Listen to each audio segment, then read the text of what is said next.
Charita Beach, 6 a.m. on the misty morning.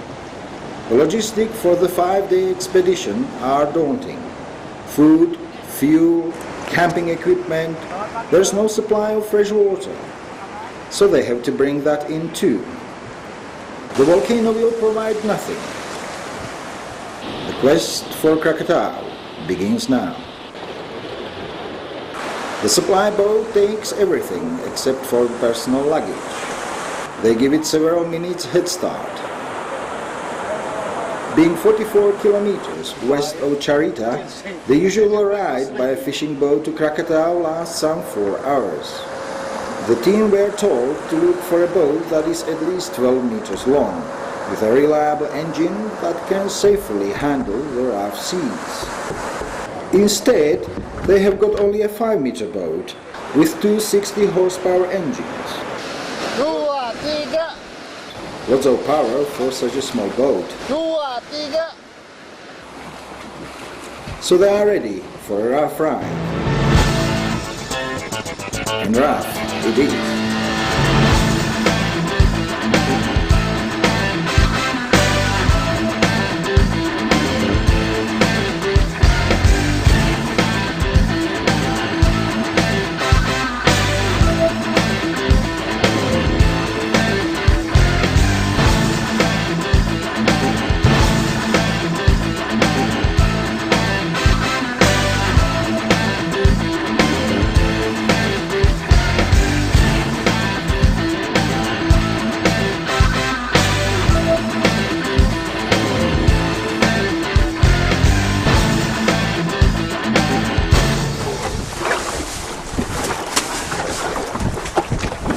We have to fill up the petrol. We're running out of petrol, sir. so soon? Yes, sir.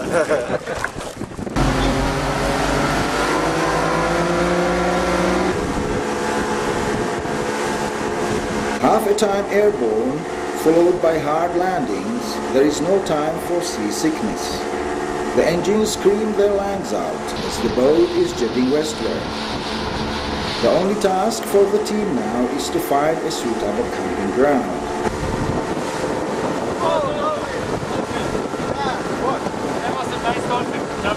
The first of the Caldera Islands in the way is Panjang.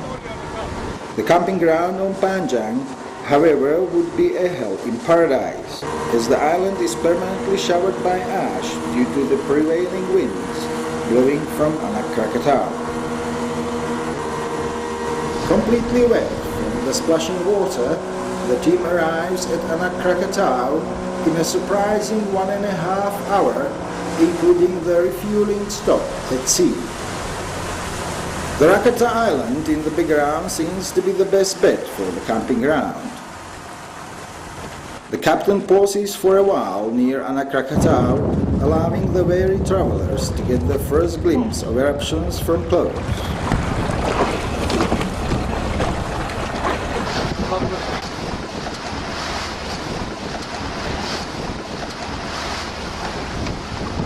Located on the Indian Ocean side of Sunda Strait, roughly halfway between Sumatra and Java, Krakatau is one of the most active volcanoes and the most dangerous in Indonesia.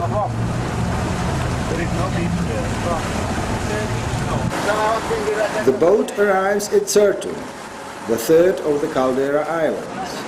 The steep pumice shores, however, do not permit landing, so the ideal camping here is abandoned. We can go there, but we cannot landing dock. No, it's okay. Let's go.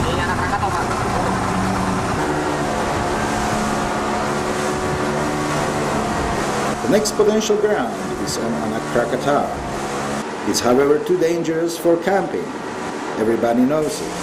But the curiosity killed the cat, so they decided to investigate. Gee, Ash.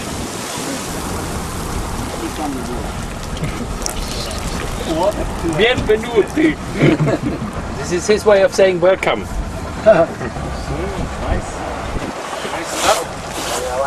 The boat lands on the northern face of the volcano, and the crew jumps out to put it on the shore.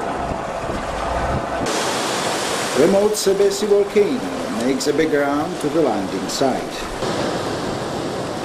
The Black Sand Beach is both the northernmost point of the volcano as well as a boundary of a small kipuka, an island of forest vegetation between the lava flows from the 1992 eruption.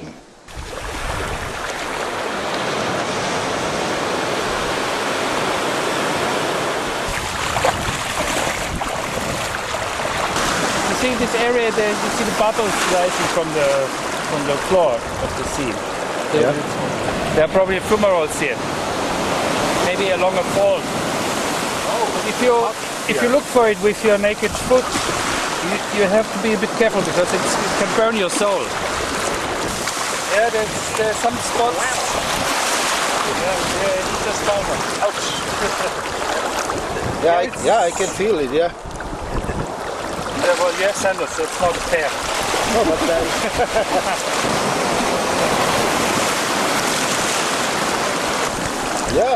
I'm standing on one. Yeah, But with my sandals, yeah. without your sandals is the right way to do it. You don't get third-degree burns.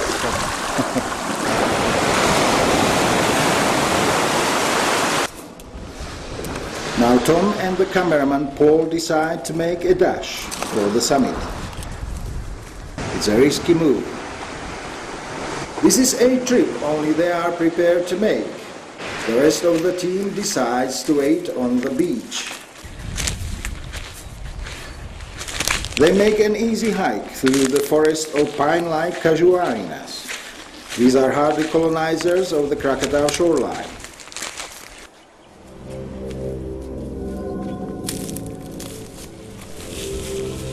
Tom's passion for volcanoes is rooted in childhood. He had always been fascinated by the powerful elements of nature. But this passion was really ignited in 1996 when he climbed Stromboli.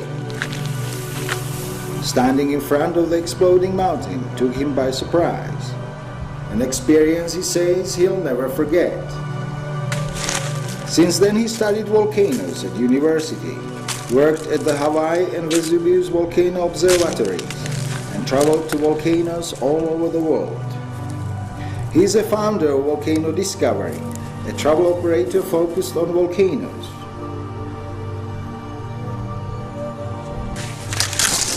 After about a 100-meter walk through the Kipuka forest, the vegetated slope abruptly changes to a lunar landscape covered by ash and scattered bombs.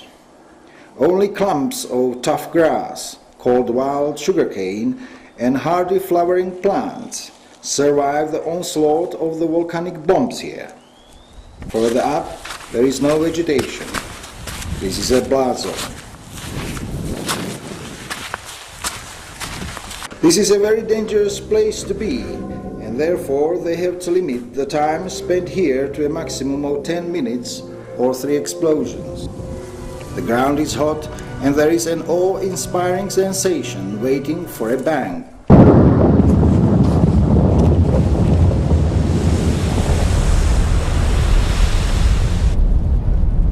Some bombs impact on the left side of the mountain, so they have to watch them with caution. For Tom, this doesn't need to be a dangerous undertaking. It is really a calculated risk, getting quickly in and out. He realizes that this spectacular display is powered by a potentially deadly force. Krakatau's magma is saturated with gases. When it gets exposed to atmospheric pressures, it explodes, throwing bombs of lava high above the crater. The ash cloud grows into an enormous proportion. It's a very uncomfortable situation. The eyes are stinging and burning from sharp ash particles. They stand only 300 meters below the summit. Bellissimo! For Tom and Paul, this is a religious experience to be in presence of these eruptions. On Earth, it is one of the few times that one can really see the power of God.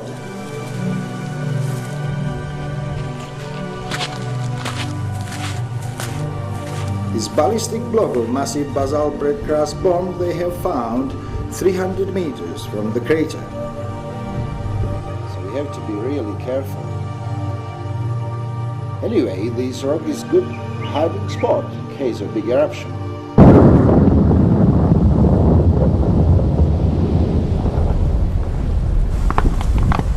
A shower of rocks is crashing down on the right side of the crater. Any minute, they'll be covered in ash. So they are right on the edge of it, and they are far from safe. But it's a real thrill, real adrenaline rush. It's a privileged seat for one of the greatest shows on earth, but it is also one that gets too close to the stage. A big volcanic eruption can happen at any time. If that happens now, Tom and Paul would be incinerated.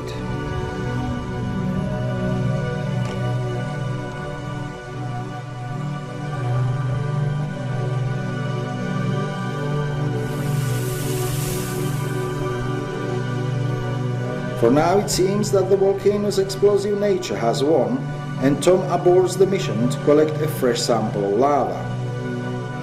It's just too risky. It's time to consider descending back to the beach. Consider descending? What about a hasty retreat? Tom heads down the mountain. A silent worry hangs in the air. Will he make it to the beach before the next big one?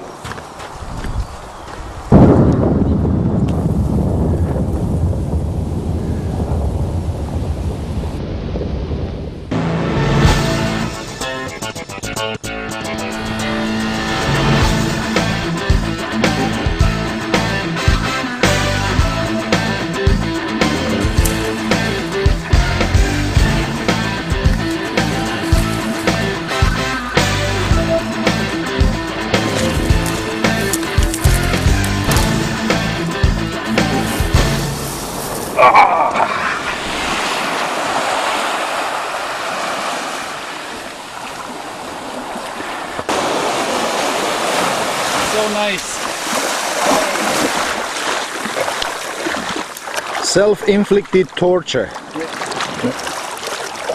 It makes you more disciplined.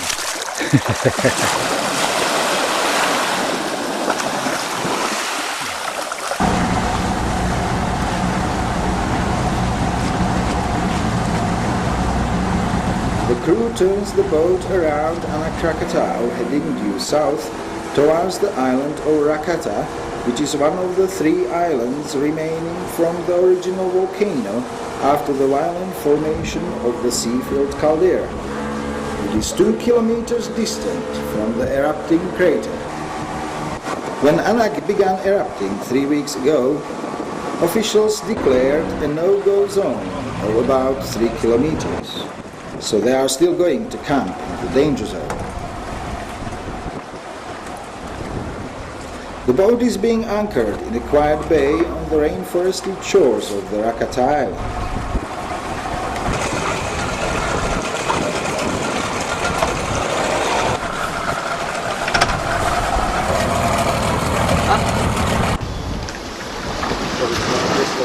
The crew jumps over the board and pulls the boat on shore. This black sand beach is going to be their home for 5 days.